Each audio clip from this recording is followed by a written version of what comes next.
Everyone, it's Emily Fox. Today's video is going to be all about stats of the books that I've read in 2020. So we're going to look at the genre, the size of the books that I've read, quantity, and I also had given myself a few goals that we're going to look back on. One of them I didn't really announce, which I was hoping to read my height in books, which we're going to see that. I'm going to attempt to make a pile of the books that I have. I do use my library a lot, so these books I will just use a different book of a similar amount of pages and just turn it around so you'll just not see the spine. So we can visually see how many books, the size, the amount of books, the pages. I'm excited. So let's do this. Actually, let's look at the reading challenges first, because 2020, let's just say it was a pretty year. Usually I read around 100 books every year. This year I read 75, which not terrible. I feel like beginning the year, which we're going to see that in my stats, slump, the worst slump I've ever been on Booktube, like ever. So for a couple months I barely read anything. So I switched my goal to 50 books, which I obviously hit. So there's that. But yeah, definitely my worst reading year on Booktube by probably actually like 25 books. So one of my reading challenges this year was to read some books. I've been calling it the Goodreads reading challenge, which consisted of too many books. I did make some changes for 2021, but I ended up reading 27 books this year for this challenge. So like over a third of the books, which is why I wanted to switch it up and reduce that number, because 27 books is a lot when I feel like they're so hit and miss because they're all books that were published that year or the year before. So I feel like it influences a lot of my reading, and I find that my reading is not as diverse, and I just don't tend to love a lot of the books. So I did curate it a little bit more, and there aren't any as many genre in 2021. But yeah, 27. I'm kind of shocked. And like, keep in mind, some of the books I had already read when they were published. So in total, I had read over like 40 books when I did my reading challenge. I did the award show, my own version, to let you know which one should have won. And I love doing that. I'm definitely planning on doing it again this year. But yes, with some changes. And last, but definitely the worst, is my 20 books I wanted to read in 2020. I believe I've read 9. This is like terrible. And I'm doing it again this year, 21 books that I want to read in 2021. I just posted a video. Check it out if you are curious, because I am doing a book club on Patreon with them, and we're going to read 12 together, and I'm super hopeful that we'll do so much better, because again, doing a book club will definitely motivate me to at least read those 12, but this is a year where I read most of them. But yeah, that's terrible. So let's just pretend that didn't happen, and let's look at my stats. Let's first look at the ones on Goodreads. That's the one thing I like about Goodreads, just seeing my stats at the end of the year. So 75 books that I've read over 30,000 pages, which is good. It's my best average page per book ever. My goal is usually to keep it over 350, so I don't, inflate my numbers by reading really short books, although I do read some. This year, 403. That's the best I've ever done. Usually I'm between 350 and like, I think the highest I had done was 390 and 403. That's like the best ever. So I did read less, but I did read some big books. And actually the biggest book that I've read was The Way of Kings by Brandon Sanderson, which is 1,000 pages. That was a chunky boy. I think it's right. Oh, see, it's right next to me. That's a big one. I love big floppy. There you go. It brings me a lot of joy. So that was the biggest one that I've read this year. And the shortest book that I've read was 104 pages, and it is Once Upon a Time in the North by Philip Pullman, which I completely forgot to include in my December wrap-up, which is saying a lot. For anyone that has read the Is Dark Materials trilogy, it is the prequel that shows you how Yorek Bernisson, I can't say that in English, and Lise Coresby, how they met, which it sounds like such an awesome adventure in the books, but it's kind of a letdown. I feel like it's just, that's how they met. Okay, when I read it. So yeah, but that's the shortest book that I've read this year. Actually, you know how I used to do my big books reading challenges, which I kind of miss it, but it was mostly to give myself the little push to read bigger books and not be as scared. But again, 403 pages per book, that's pretty good. This year, I have read 18 books that were over 500 pages.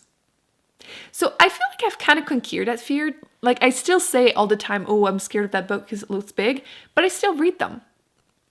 So I don't know what you think, because I always get comments, why are you scared of that book? It's okay. I fear them, but I still do it. So 18 books. That's pretty good. I'm happy with that number for sure. Most popular book that I've read is The Book Thief by Marcus Zusak, which is a historical fiction, which World War II.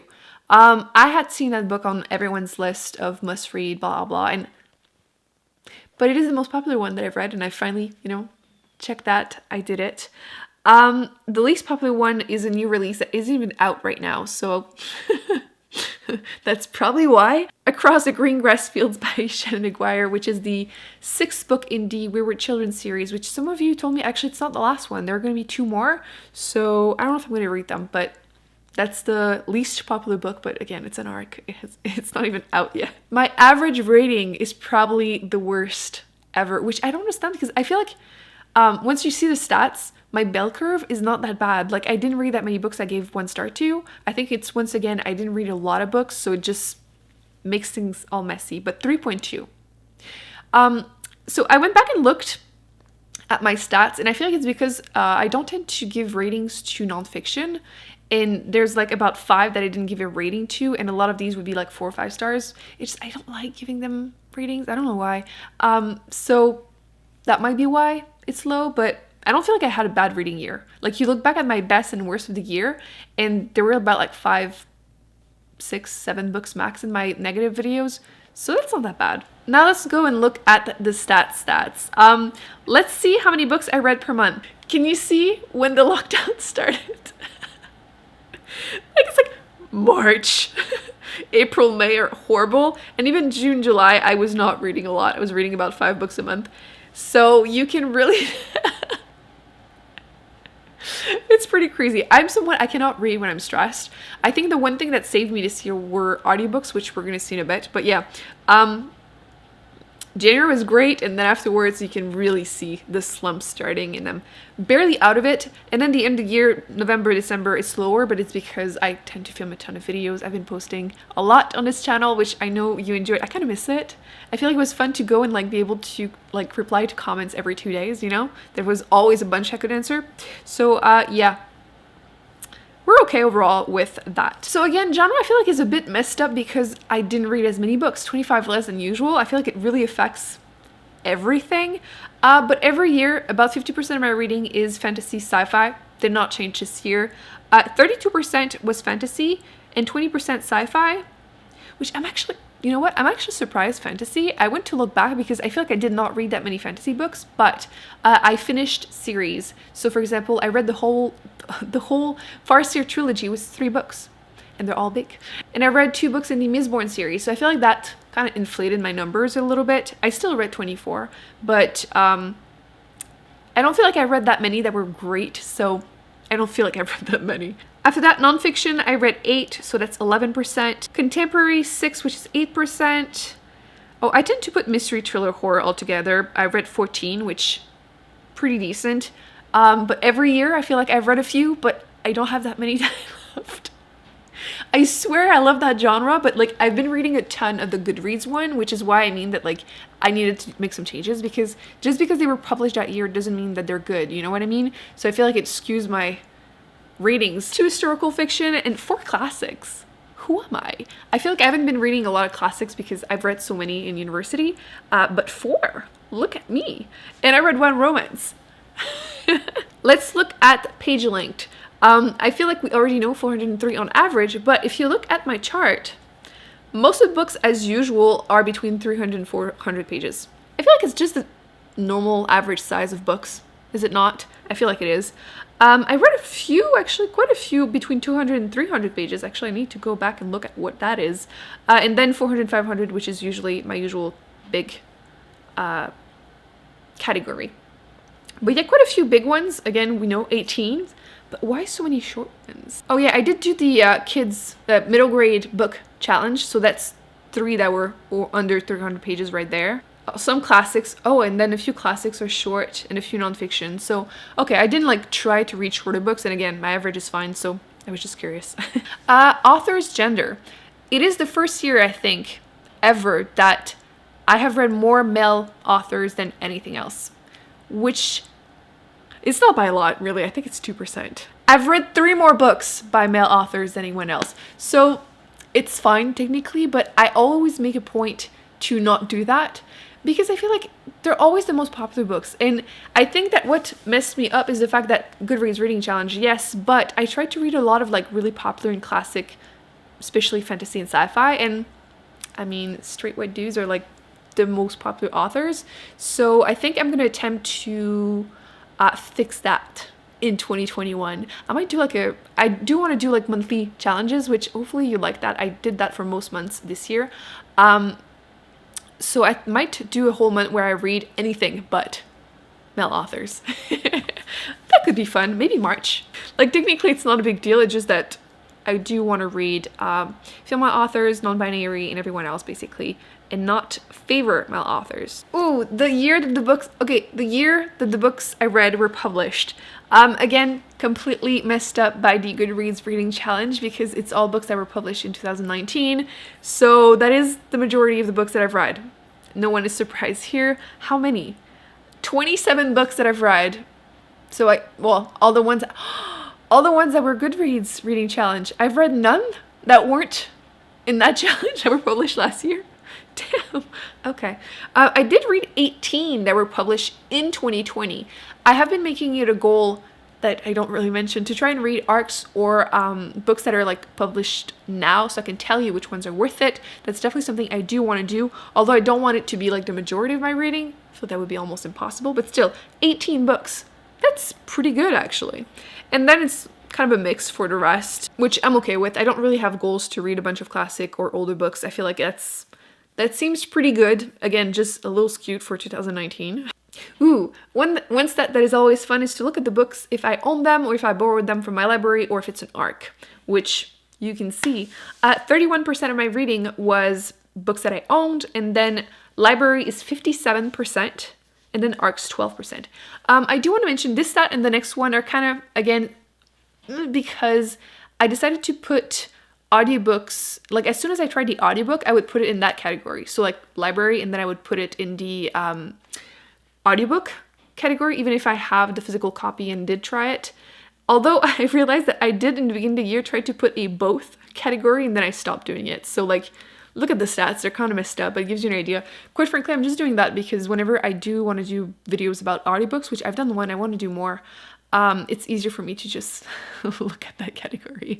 That's the only reason. But yeah, I would say about 50% are books that at least I tried the physical books too. But yeah, this year, the slump, that was literally all I could do. Like I would go on walks to calm down and listen to audiobooks. It just kept me sane. So yes, plus like keep in mind, I live alone. So like sometimes I just don't want to hear my own thoughts.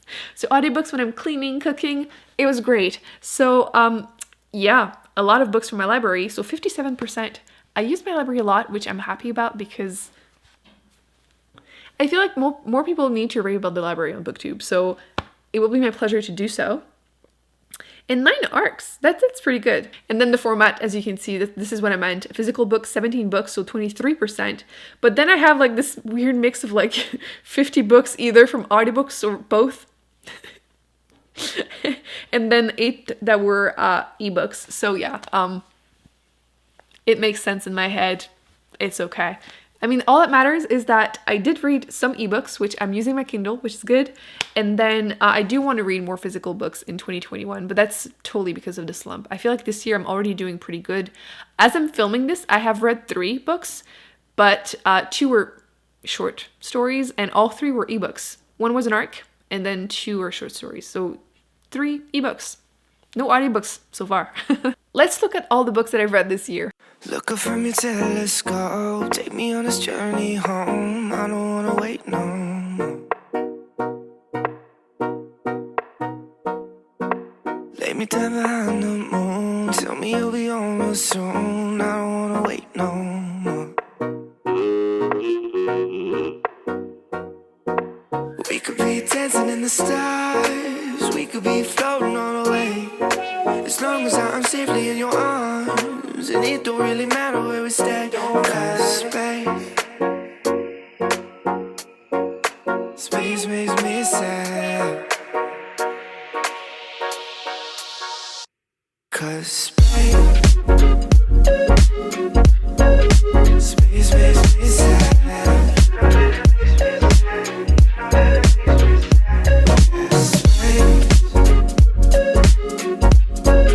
Space makes me sad.